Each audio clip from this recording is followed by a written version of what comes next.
Here we go.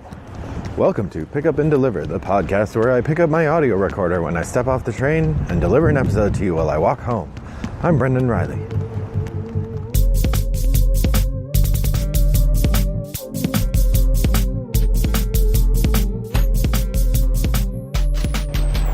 Good evening, dear listeners. It is around 4:30 p.m. on Wednesday, November 7th, and I'm enjoying a walk home on this brisk autumn day here in suburban Chicago. The weather is drifting toward cold. They're telling us we may get snow in about 28 hours or so. Thursday night into Friday, we may get some snow. I don't know if it'll be cold enough for it to accumulate, but yowza, that's going to be chilly. So, as you imagine me walking along with you, you can get a sense of what my walk is like. Today I wanted to do something I haven't done for a while, and that's a shooting from the hip review. I just got our overview or commentary, however you want to phrase it. Again, I try not to do reviews, but there it is. So I recently received a game I've been excited about for quite a while now, and this is Martin Wallace's newest game, although I'm not sure if it counts as his newest because he also has a game out about it's a sort of area control combat game called Wildlands, which just came out as well at Essen. So I don't know which game you'd count as more recent, but whatever. I don't have Wildlands, and I'm not really thinking I'll buy it. It's the first Martin Wallace game I've seen in a while that didn't look intriguing to me. But this game I am excited about, and this is AuZtralia. It is the spiritual successor to A Study in Emerald, which is my number 2 game of all time. I love that game. And even though this game plays very differently to A Study in Emerald, it still has the spirit of that game in it in a couple ways. So what I wanted to do today is talk a little bit about my first impressions of the game.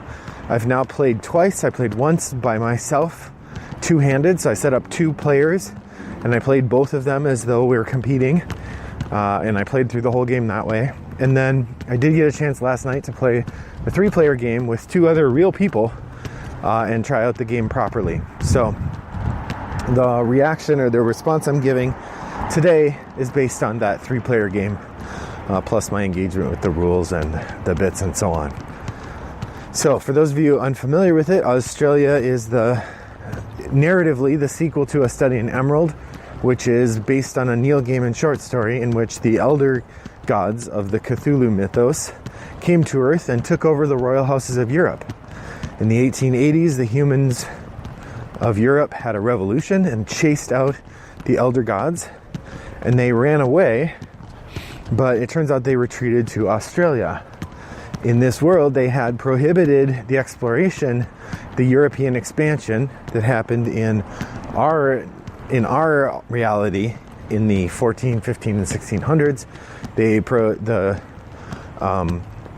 elder gods of the Cthulhu mythos disallowed that, and so after they were chased away, that's when Europeans started spreading out around the world. And of course, the entire human race had a different arc because of the elder gods. And so when Europeans arrived in Australia, they found an abandoned continent. Little did they know, this was the refuge for the elder gods.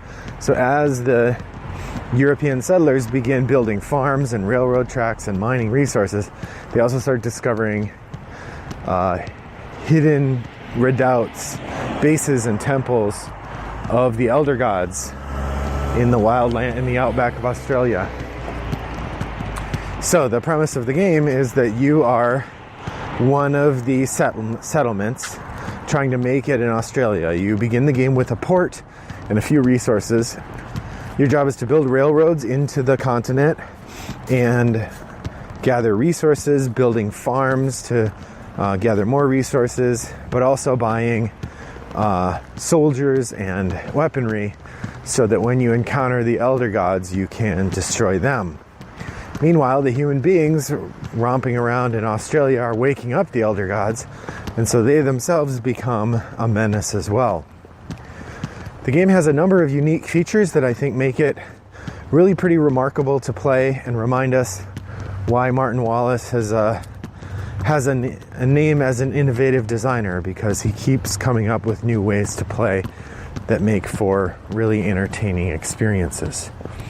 So in that regard, let's jump in. I have 5 observations about the game that I really wanted to highlight. The first one is the way that it is mechanically a spiritual successor to, or the first 2 actually, are ways that it is mechanically a spiritual successor to A Study in Emerald.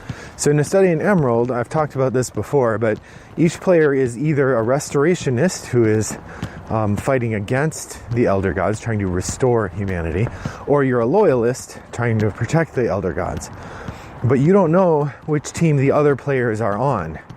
There's a lot of intrigue and espionage, and at the end of the game, everybody's team loyalty is revealed and points are added up, and the team that has the player with the lowest score, their whole team loses, and the player with the highest score wins of the remaining team.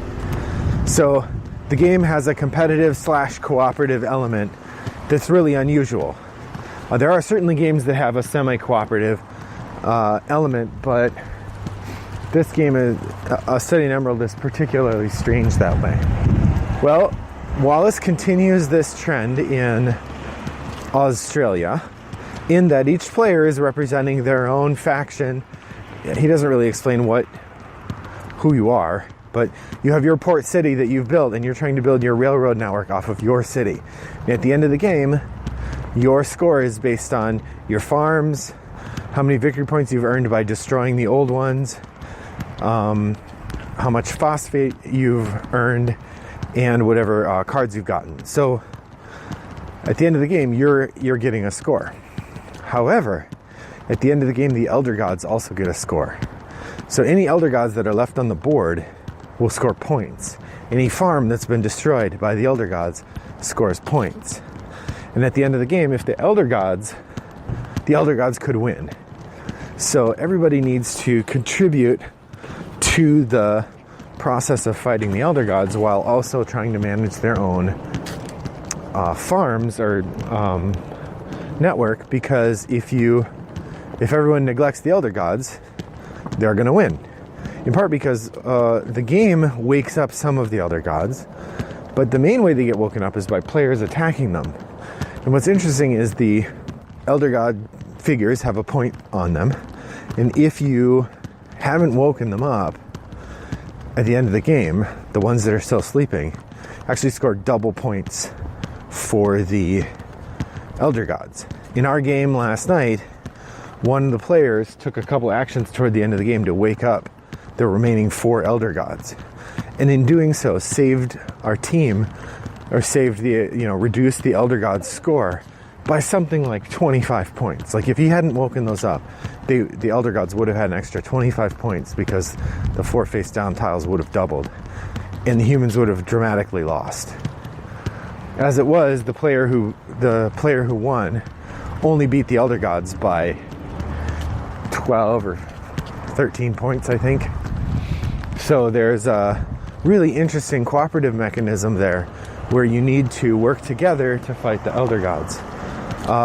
There's also an element where if you're too far away from the other people, you aren't able to get the help.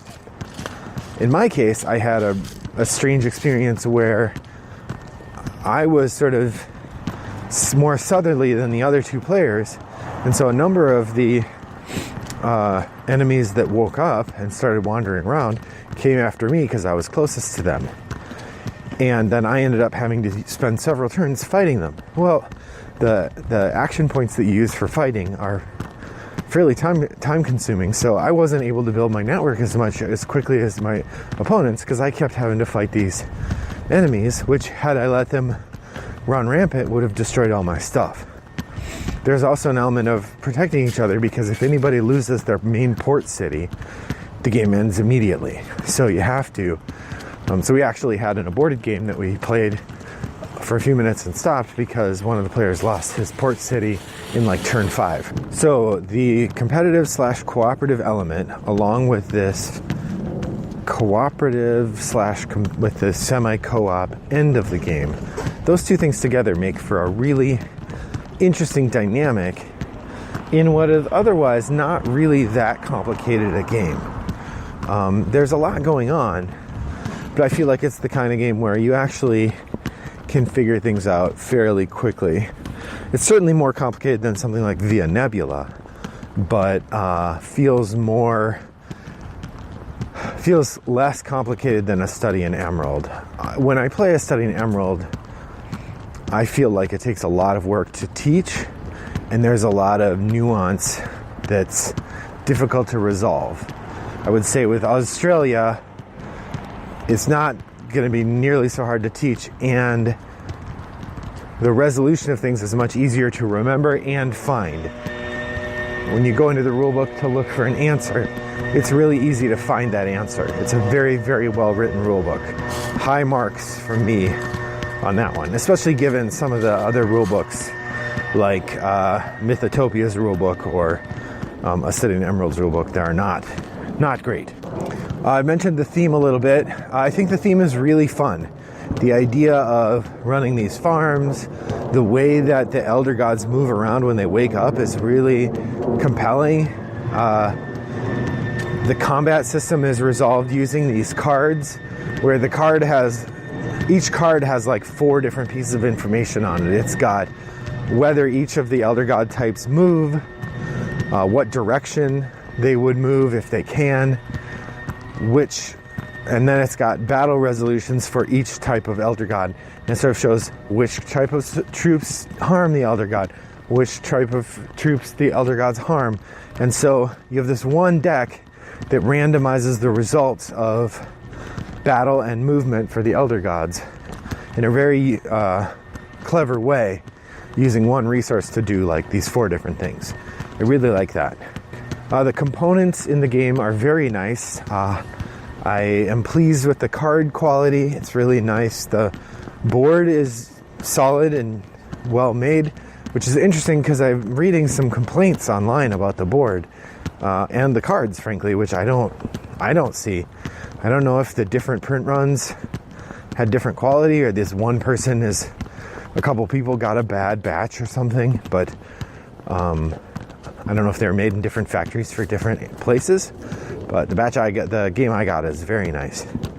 And also, if you have the Kickstarter, you get this tiny little Cthulhu mini, which as of yet we have not put out on the board because in the game I played, the Cthulhu tile wasn't on the board, and in the other game we played, the Cthulhu tile literally got flipped as the last thing before the game ended. So we didn't bother putting out the mini because it never moved around. But you could, with a little bit of bad luck, have Cthulhu come out pretty early in a weird place, which makes for a fun bit of randomization. Finally, the last thing I wanted to comment on about the game is the action board, the use of time as the indicator. So the way the game works, there's a board going around, there's a score track going around the edge, which at the end you use to tally your score. But at the beginning of the game, it used to tally time. And everything you do in the game takes time. That's the main resource that you're spending. And using a last player goes next mechanism, like Tokaido, you each have a little disc, and whenever you do an action, you do your action, then you move it forward the number of time units that you spent to do that action. And so the more time units you spend, the further ahead you get, and the more other people get to do before you get to go again. It's really a clever way to govern the length of the game, that some of the actions that you really need to do, they take up a bunch of time, so then other people get to do. So like the preparatory actions, the things you're doing to get ready for stuff, generally just take one beat. Buying a soldier, getting resources, that sort of thing. The building railroad tracks or the attacking actions and the building farms, those all take more time, which makes sense. But the balance of those is really nice. There's also one action you take where you get all your cubes back. So the idea is any action you want to do, you put one of your cubes on that spot on your little player board. And then if you want to do it again, you have to pay a gold in addition to a cube to do it again. So there's a balancing act where you're trying to figure out when's the best time to reset your tokens to try to stay most efficient. There's some things you can do where you can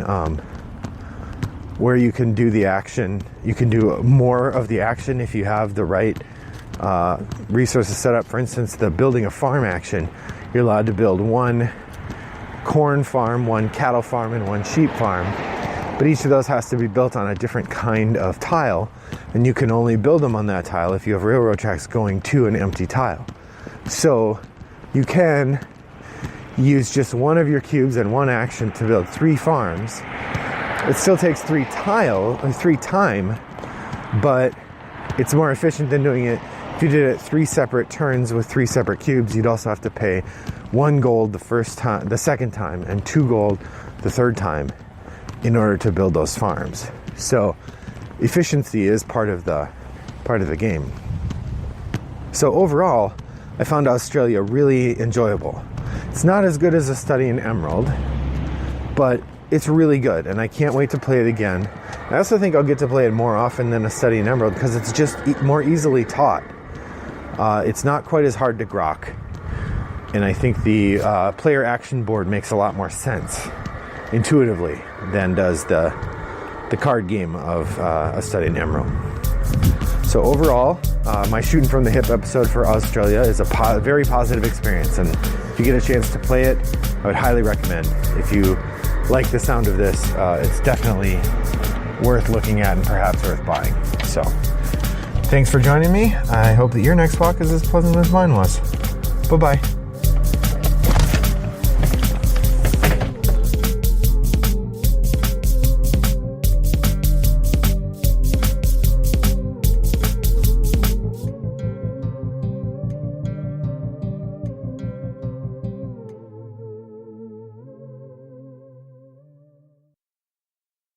Brought to you by Rattlebox Games.